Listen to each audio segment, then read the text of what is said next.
Salam sejahtera Malaysia, denyut nadi suara rakyat bergema di channel ini.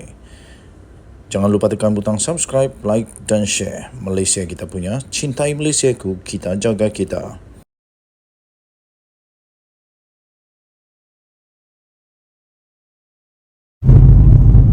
Salam sejahtera Malaysia, denyut nadi suara rakyat terus bergema di channel ini.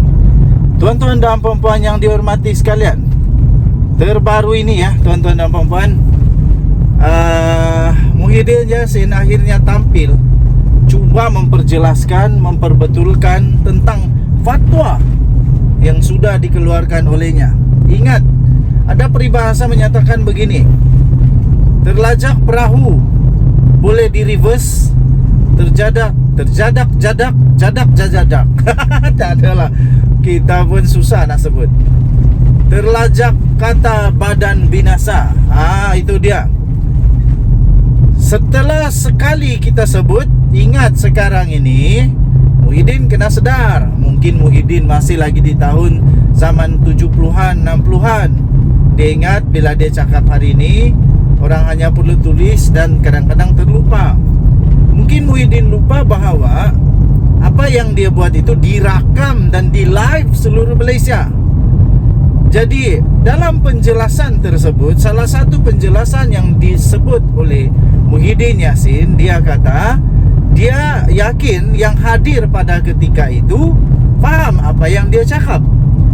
Persoalan saya ialah, apabila itu disiarkan di seluruh Malaysia, di setiap media sosial, YouTube, Instagram, Facebook, TikTok, Twitter, apa entah semualah media massa yang ada di dunia ini.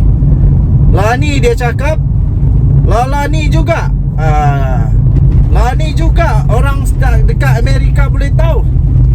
Persoalannya, orang Amerika faham tak apa yang dia sebut tu? Fatwa yang dia kata sebenarnya disalah tafsir, disalah konteks tu, orang faham tak? Bagi saya tak faham. Yang saya faham ialah siapa yang undi PHBN itu haram. Siapa yang undi siapa itu wakil calon daripada yang bukan daripada PN itu haram. Yang itu yang saya faham. Konteksnya saya tak faham. Lepas tu waktu dia keluarkan disebut sebagai fatwa yang tak diterima kebanyakan rakyat Malaysia itu.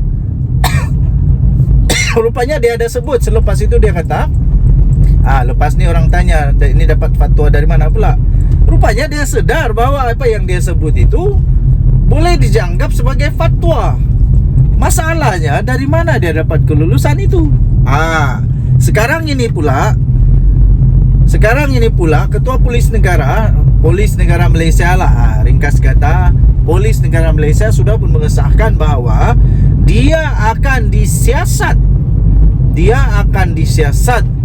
diambil keterangan kerana fatwa yang dikeluarkan itu. Saya fikir kalau tak ada yang perlu disiasat, polis tak akan buang masa untuk siasat, tahu. Tapi kalau memang polis buka kertas siasatan dan membuat siasatan, itu maknanya memang ada yang perlu disiasat. Jadi saya sendiri rakyat Malaysia, saya menolak fatwa ini. Bukan kerana saya bukan Islam, tidak. Tapi saya tidak setuju kalau ada ahli politik yang dan tu juga buat fatwa tanpa perkenan daripada pihak-pihak yang sepatutnya. Contohnya di negeri Johor, fatwa hanya boleh dikeluarkan sebagai fatwa dengan perkenan daripada Sultan Kebawah-Duli Yang Maha Mulia Sultan Johor. Jadi itu berlaku di Johor. Kecuali fatwa itu telah dipersetujui, telah pun diperkenankan Kebawah-Duli Yang Maha Mulia Kebawah-Duli Yang Maha Mulia Sultan Johor. Waktu itulah saya sebagai saya sebagai rakyat jelata, hamba tetap menerima titah daripada Tuanku Sultan Johor. Tetapi kalau tanpa ada perkenan, saya tak setuju. siapapun yang cakap tentang fatwa yang tak betul, saya tak setuju. Sama ada itu daripada pihak kerajaan ataupun daripada pihak pembangkang, salah tetap salah. Dan itu bagi saya salah lah. Jadi Muhyiddin patutlah bertaubat. Orang-orang yang suka buat fatwa senang-senang, mudah aja buat fatwa, patutlah bertaubat, cepatlah bertaubat. Tak payahlah nak buat fatwa-fatwa lagi. Ada badan khas yang memang telah diberikan kuasa, diberikan kebijaksanaan, keistimewaan untuk dapat mengeluarkan fatwa dengan syarat. Itu pun ada syarat tau. Dengan syarat mendapat perkenan daripada Kebawah Duli Yang Maha Mulia, Sultan-Sultan Raja-Raja Melayu. Okey, jadi adakah Muhyiddin akan didakwa di mahkamah kerana fatwa yang luar biasa ini? Hanya kerana tak mengundi Perikatan Nasional boleh masuk neraka ke? Hanya kerana tak undi Perikatan Nasional maka dengan itu buat perkara haram kah? Aduh, itu susahlah. Saya fikir ahli-ahli politik negara Malaysia lebih baik berhentilah daripada yang disebut sebagai menunggang agama ni. Tak kiralah siapapun, janganlah tunggang-tunggang agama lagi. Jangan pakai agama, jangan pakai hukum hakam untuk membetulkan, untuk membenarkan tindakan yang mahu berkuasa itu. Okey. Jadi tuan-tuan dan puan yang dihormati sekalian, kita tunggulah nanti apakah yang terjadi kepada Muhyiddin Yassin. Adakah dia akan didakwa? Wah, nampaknya satu demi satu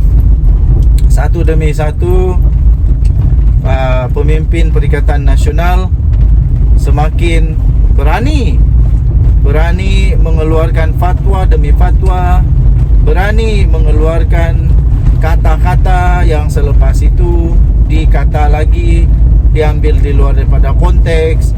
Jadi macam mana yang konteks baru betul? Lepas ini, sebelum cakap, saya perlu fikir dulu bahawa rakyat Malaysia ini bukan semuanya bijak-bijak macam orang-orang Perikatan Nasional yang walaupun cakap sudah terang tapi rupanya di luar konteks.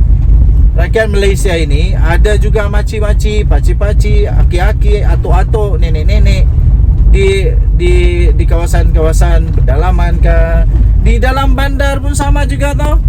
Ada yang apa yang kau sebut, itulah pemahaman diorang tanpa memikirkan konteks.